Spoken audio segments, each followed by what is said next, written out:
Hi friends, welcome back to ARC Tutorials, and this is Node.js full tutorial series for beginners. Today's episode is extremely critical, extremely important if you are serious about writing real-time, real applications in Node or in JavaScript. The reason I say that is because without modular approach, without modular based architecture in your Node applications, the code will become messy, it will become complicated, it will become tangled, right? Which means you don't know which is where, why is where, and what is where, right? So that particular things are answered, are solved using modules. We'll learn all about it in today's episode. Welcome back, friends. My name is Sridhar. I'm your host. This is part 8 of Node.js full tutorial playlist. There are around 25 tutorials that I have planned for you in Node.js, which will help you master Node.js.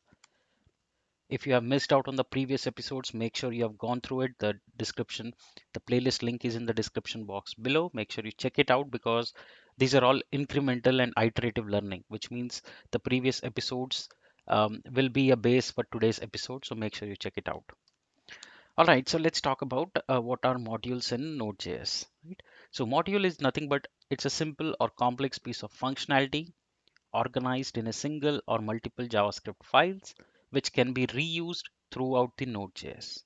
Now, in this one particular statement, you can understand multiple things about modules, right? And the best way is to make some notes for you, right? So what I'm going to do, modules in Node.js, right? So the first thing I'll tell you is modules are nothing but any simple or complex piece of code or functionality which is kept or which is separated out in another file, right? So remember, so which is nothing but it will be separated out in a separate file, right? Now modules help us in modular design of application, right? Now what do we mean by modules, right?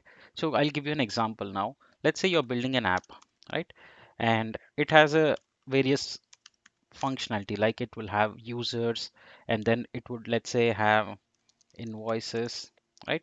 It will have orders, and then it will have some other things, let's say products, right? So let's say your app has these things.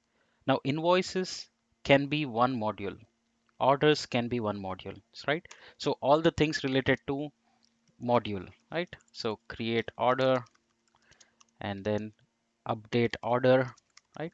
Similarly, create an invoice, right? Update invoice. All these are, if you see, it's taking a structure, right? So now your application is taking a structure, if you see, right? So these are modules. Inside modules, you have other functionality that's defined. So what we will do is we will create files for each of these modules, like users.js will have everything related to users. Then invoices.js will have everything related to invoices. Orders will have everything related to orders, right? So you see it's taking a logical structure. So tomorrow when you're asked to update or delete an order, you know where to go and change it, right? You will have to update in your orders. So this approach is what is called as modules, right? So I hope it's clear to you what are modules in JavaScript. Now let's go ahead and see how to use them also, right? So this helps in reusable code, right? Now, what happens is if you are building a product which will use orders in multiple places, so you can always import this file and use it in some other application, right? So this makes it helps in reusing the code. Modules helps in reusing the code, right? That it's easy to maintain and extend and debug, right? Because it's all in separate files. Because of some changes or some error in update order, something else will not break down unless I'm talking about the functionality wise, right? So syntactically it may give you error, but that's a totally separate issue. But here the what I'm updating is if you have a module, it will be related only to this, right? So it's much easy to maintain, it's much easy to debug and extend, right? So that's what these notes are about. I hope it's clear to you. Now remember that Node.js provides us a lot of built-in, ready to use modules, right? Like there is common functionality which is needed by everyone, right? Which is needed by everyone. Like a simple example, I will tell you. These are modules like, say, for example, right? So for example, let's say HTTP, right? This is a common requirement for anyone who is working with HTTP calls, right? Is working with HTTP, right? Similarly, if you talk file system, right?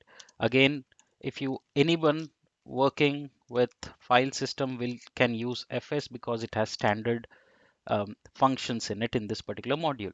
So Node.js has a lot of built-in modules that we can readily use, right? Now let's see some of the things. Some of the list of built-in modules is given here. So HTTP, asserts, events, query string, stream, URL, zlib, OS, FS. All of these are some of the built-in modules.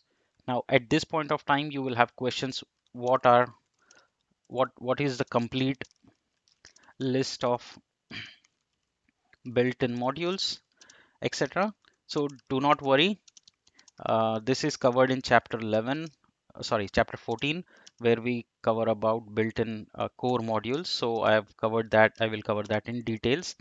For today, what you have to understand is what are modules, why are they used, and what are that understand that there are some built-in modules, and let's see how to use them, right? So how to include a built-in module? It's simple. Now we have seen that in our previous episode where we covered about require, right? So similarly, now to include, if you want to include any built-in module, right? So something like this, you can say where you'll define a variable followed by the variable name and followed by require. Now remember, this is where a lot of people will make mistake. For built-in modules, you don't have to include dot slash, right? Or dot or anything. You will just define the name of the built-in module. In this case, it's require HTTP. That's a built-in class. That's a built-in module. Now, similarly, if you want to work with file system, you'll say FS. If you want to work with events, you will say E. I'm just giving names right then, but you make sure you that we will give proper names when we actually start coding. All right. So similarly, asserts, right? So this is how we will include the built-in modules. Now, these are all built-in modules which have functionality for event handling, event binding. So we don't have to do it all over again by ourselves. These are built-in modules, which means the functionality is already there, right? File system operations, right? File system methods, which are available in FS, right? All right, so that is all about modules and built-in modules and how to use them, right? The so once you have learned this, I think we will use these in the core modules episode in detail by practical. But first thing what we'll do is we'll start creating our custom modules for our application. Okay, so that is what I'm going to cover in the next episode. If you have any queries or doubts, just drop them in the comment section below. I'll be happy to answer them. Remember, the best way to learn is to code. So make sure you start coding with me, practicing along with me, follow the examples that I've done, and I'm sure you will learn Node.js in no time. Thank you so much. See you in the next episode.